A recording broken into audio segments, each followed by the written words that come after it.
I've been quiet for a minute, I've been grinding, still in it, I've been counting these digits, excuse me. I know I've been quiet for a minute, but I'm back on my business. If you see me, don't trip, just excuse me. Wrong if I do, wrong if I don't. That's why I do me no matter what, so excuse me. Lie if I do, lie if I don't. The proof is in the story, take a seat and excuse me. The crash came when the cash came, spend it. Good evening, guys. This is Big Al, Alan Feaster with KO Boxing Breaking News, greatest news channel for your boxing news. Guys, thank you for showing up tonight. Appreciate everybody supporting the channel. Really do appreciate it. Thank you guys so much. Yes, sir. Thanks, guys. Appreciate it. All right. Thank you very much, brother. Yeah, thanks, guys, and ladies. Thank you, guys. Also, don't forget, hit the bell notification button when we do go live or come out with other content and news. Ring-a-ding-ding. To be notified. All right. We won't keep you hanging. Get to the meat and potatoes. All right, guys. Here we go.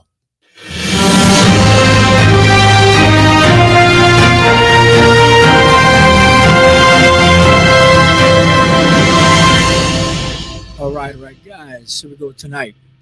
Terence Crawford is in a video. I'm going to show you a video clip here shortly. Stick around for that. About, is Errol Spence's resume good enough to make it to the Hall of Fame? Terence comments on it. And I'm going to go through what everybody on the media is talking about today, and we'll get into it. Crawford tears down Spence's legacy, as I said, but faces backlash in his own Hall of Fame worthiness undermined by washed up opponents, a lot of people feel.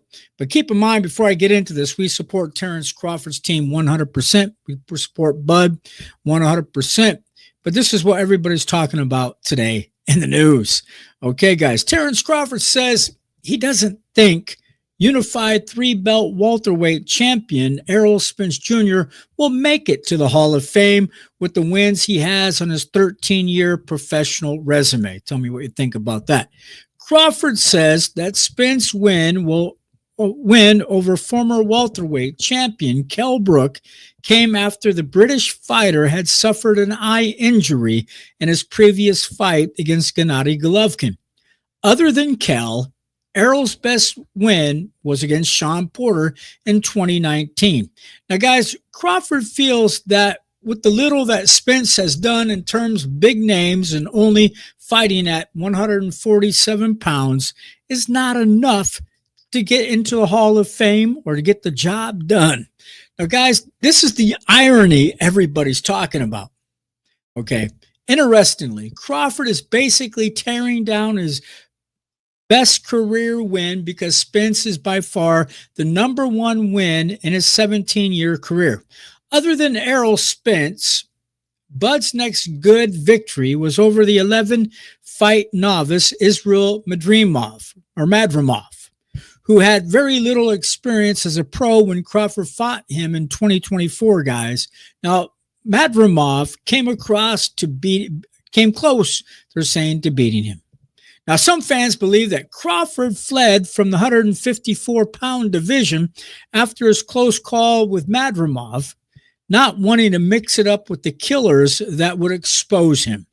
For example, Vergil Ortiz Jr. did a far better job defeating Madrimov than Crawford did in his recent victory. That fight showed that the Nebraska native isn't what fans think he is. Now, he's an example of how watered down the weight classes are, which allow fighters like him to move among them in what they call a vulture-esque manner, picking off vulnerable prey to create an artificial record. Now, guys, Crawford's wins over Brook and Porter can be credited because, or cannot be credited because they were both washed up and had previously been beaten by Spence. As Erickson Lubin points out in the post on X, Crawford hasn't fought anyone either, end quote. He's right. In looking at Terence Crawford's resume, there are no elite level fighters to be found. Most of these top guys that he fought were either old or never great to begin with. Let's go through Crawford's records here real quick. Errol Spence Jr. post-2019 car crash coming off 15-month layoff. Next, they say Ricky Byrne was old. In my record, I wrote it down here, Ricky Byrne was actually only 30 years old, so he really wasn't old, guys. Kell Brook, post-eye injury, and loses to Spence in Triple G.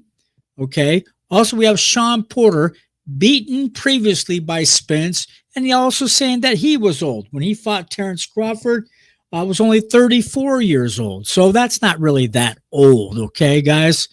Also, you have Yorkis Gamboa. Some people, even Terence, feels that this was his toughest fight. They also say he was old, fighting 2 divisions above his natural weight class.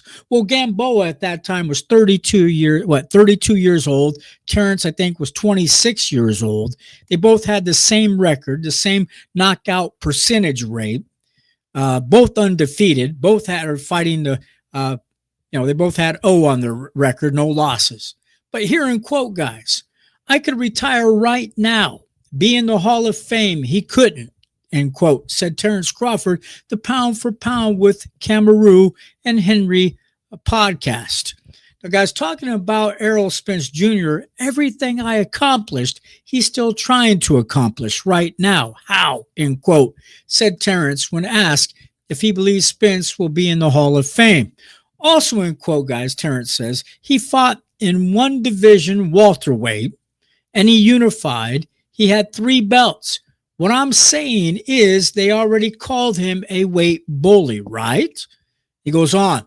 He beat Kell Brook coming off an eye injury against Gennadiy Golovkin. He beat Shawn Porter. That's a good win. I don't want to sound like I'm hating on him, but I almost don't know if he makes it to the Hall of Fame with the accolades he got right now, said Crawford. Guys, bear with me 1 second here. I'll go ahead and show you that video clip, and we'll come back to me here in 1 second. Here you go, guys. For educational purposes only, I don't own this video. He's still trying to. I can retire right now and be in the Hall of Fame. He couldn't. Like everything that I've accomplished, he's still trying to accomplish. Do you not think Spence will be in the Hall of Fame? Right now? No, how? Yeah, he's right, dude. He's right. How? He fought in 1 division. Never unified the belts. He unified. He did unify. IBF. He unified. WBA, was it? He had 3. Yeah, He had the but WBC, he didn't unify all 4. He wasn't IBF. undisputed. Huh? He wasn't undisputed. He wasn't. No, but what I'm saying is they already called him a weight bully, right? He beat Kell Brook coming off of a loss, an eye injury. He beat Shawn Porter. In all fairness, he had to go over there to get that. Like I said, that's a good win. Like I don't want to sound like I'm hating on him or No, I understand things like that, but I honestly don't know if he make it to the Hall of Fame with the accolades that he didn't got right now. So guys, tell me what you guys think about this. But let's continue on. Okay, guys? Tell me what your thoughts are. Tell me what you guys think. Does Errol Spence have a right to make it to the Hall of Fame? I personally think so. But hey, we support Bud, and he's accomplished a lot more. They should have different levels in the Hall of Fame, but once you make it, you make it. Hey, you're still in the Hall of Fame. You're famous. You did a lot of accomplishments. Hey, getting the 3 title belts in the welterweight division is still an accomplishment. We got to give him respect and credit for that. Guys, tell me what you guys think about this in the comments section. I really do appreciate it, guys. Say goodnight to this pretty lady here. We'll catch you next time, guys. Don't forget to subscribe.